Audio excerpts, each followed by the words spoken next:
Gabimaru, surnommé le Vide, est un ninja trahi par ses pairs et condamné à mort. Mais son corps surhumain résiste à toute exécution, révélant malgré lui une volonté inconsciente de vivre.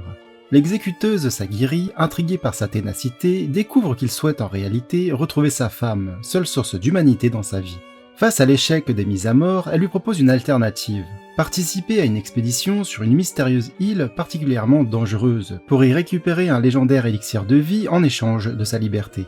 Gabimaru accepte la proposition et rejoint un groupe de condamnés à mort, tous forcés de s'entretuer pour décrocher l'un des 10 sièges disponibles pour l'expédition vers l'île. À l'issue de cette sélection sanglante, chaque survivant se voit assigner un bourreau chargé de le surveiller durant la mission. Sans surprise, Gabimaru est confié à Sagiri. La troupe débarque sur l'île où la beauté des lieux dissimule déjà un danger omniprésent. La menace vient autant de l'environnement que des condamnés eux-mêmes, prêts à s'éliminer pour obtenir l'élixir et leur liberté. Gabimaru est ainsi attaqué par un moine condamné, sous les yeux de son bourreau, qui reste en retrait conformément à son rôle de simple surveillant. Malgré sa dangerosité, le ninja neutralise son assaillant. Après cet affrontement, une tension grandit entre Gabimaru et Sagiri. Fidèle au règlement, elle refuse de le libérer, contrairement à d'autres samouraïs qui adaptent leurs règles à la brutalité du terrain. Gabimaru, persuadé que les émotions sont une faiblesse, tente alors de la tuer pour poursuivre seul. Mais au moment de frapper, il repense à sa femme et s'arrête net. Touché par cette hésitation, Sagiri renonce elle aussi à la violence. Un lien commence alors à se former entre eux, mêlant méfiance et respect. En s'enfonçant dans la forêt, les différents groupes croisent bientôt d'étranges statues aux formes grotesques. Très vite, des créatures géantes et des papillons monstrueux surgissent, plongeant chacun dans la panique. Le bourreau Tenza tente alors de fuir l'île avec Norugai, une jeune survivante condamnée parce que son village avait été jugé rebelle. Leur tentative de fuite échoue face à des créatures aquatiques, et ils regagnent de justesse la terre ferme. Pendant ce temps, Chobe et Toma, deux frères inséparables dont l'un s'est fait passer pour un bourreau afin de libérer l'autre, poursuivent leur avancée en affrontant les horreurs de l'île. Gabimaru, quant à lui, reprend rapidement le dessus après un moment de stupeur. Il élimine plusieurs créatures et intervient à temps pour sauver Sagiri, paralysé par la violence de la scène. Peu après, ils sont rejoints par Yuzuriya, une ninja aussi malicieuse que redoutable, accompagnée de deux bourreaux, Genji et Senta.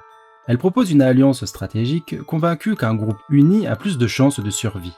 Gabimaru, méfiant et imperméable à ses tentatives de manipulation, refuse de lui accorder sa confiance, mais accepte une coopération temporaire.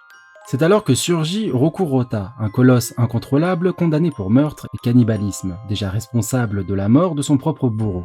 D'un seul coup, il blesse grièvement Genji.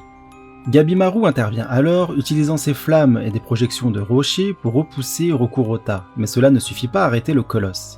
Face à sa résistance, Gabimaru et Sagiri unissent leurs forces, combinant leurs techniques dans un assaut coordonné qui leur permet enfin de lui trancher la tête.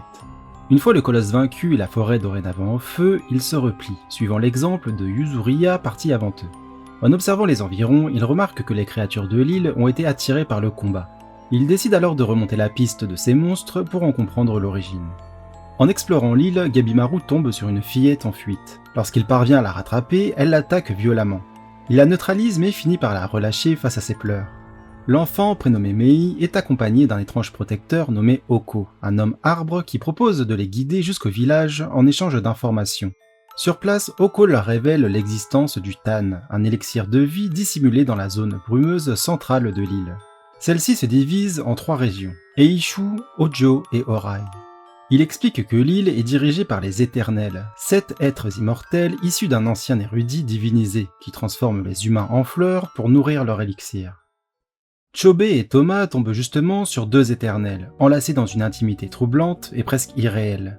Les 2 frères sont rapidement attaqués, et bien qu'ils ripostent, leurs assaillants se régénèrent sans cesse. Submergés, ils finissent par être vaincus et précipités dans un puits.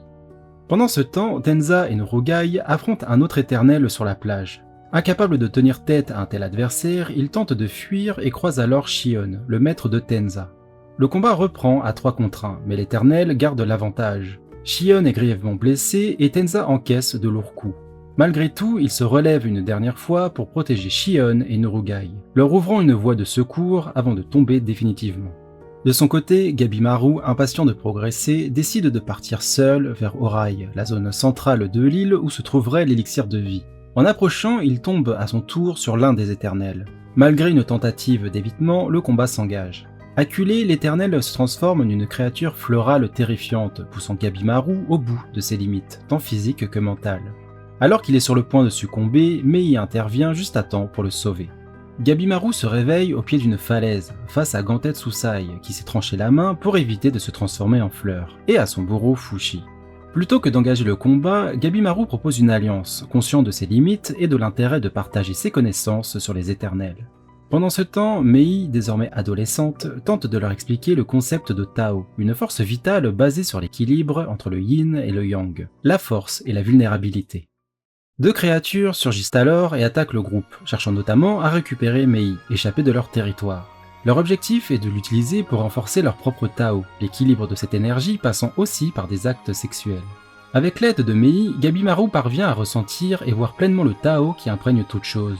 Cette nouvelle maîtrise lui permet de prendre l'avantage. Il anticipe les mouvements de ses adversaires et en coordination avec Ganthet Susai parvient à abattre les deux créatures. Mais totalement épuisé par l'effort, Gabimaru finit par s'effondrer inconscient. Pendant ce temps, Chobei et Thomas réussissent à s'extraire du puits, mais sont confrontés à une nouvelle créature. Chobei, contaminé par le pouvoir des fleurs, développe une perception instinctive du Tao. Grâce à cette transformation, il se régénère et prend rapidement le dessus. De leur côté, le groupe de Sagiri, après avoir reçu les enseignements de Oko sur le Tao, atteint enfin Horai à la recherche de Gabimaru et Mei. Mais à peine arrivé, Oko est violemment décapité par un Éternel. Celui-ci révèle que l'île n'a rien d'un paradis spirituel, mais qu'elle sert en réalité de vaste laboratoire d'expérimentation humaine. Ceux qui y pénètrent sont lentement transformés en arbres-fleurs, utilisés comme matière première pour la fabrication de l'élixir de vie. Il précise qu'il n'existe pas, en vérité, d'élixir d'immortalité destiné aux humains. La bataille éclate aussitôt. Sagiri, épaulé par Yuzuriya et Senta, affronte l'Éternel. Le trio pense l'avoir neutralisé et relâche sa vigilance. Mais lorsqu'il contre-attaque, Senta s'interpose pour protéger Yuzuriya et encaisse l'assaut. Il s'effondre, lentement recouvert de fleurs. L'Éternel se relève alors sous une forme monstrueuse, entièrement florale. Alors que Sagiri et Yuzuriya sont acculés, Shion surgit et tranche la créature, leur sauvant la vie in extremis. Grâce au soutien de Sagiri, Yuzuriya et Norugai, et aux dernières indications de Senta révélant le point faible de l'Éternel, Shion parvient à porter un coup décisif et anéantit la créature. De son côté, Gabimaru se réveille et constate qu'il est amnésique. L'usage excessif du Tao a effacé une grande partie de ses souvenirs récents. Il ne se souvient plus de sa mission, de sa femme, ni du lien qu'il avait tissé avec Sagiri. Il est redevenu un ninja froid et détaché, vidé de ce qui le rendait humain. Ignorant tout de ce qui l'entoure, il choisit de dissimuler son trouble et feint que rien n'a changé, pour ne pas éveiller de soupçons.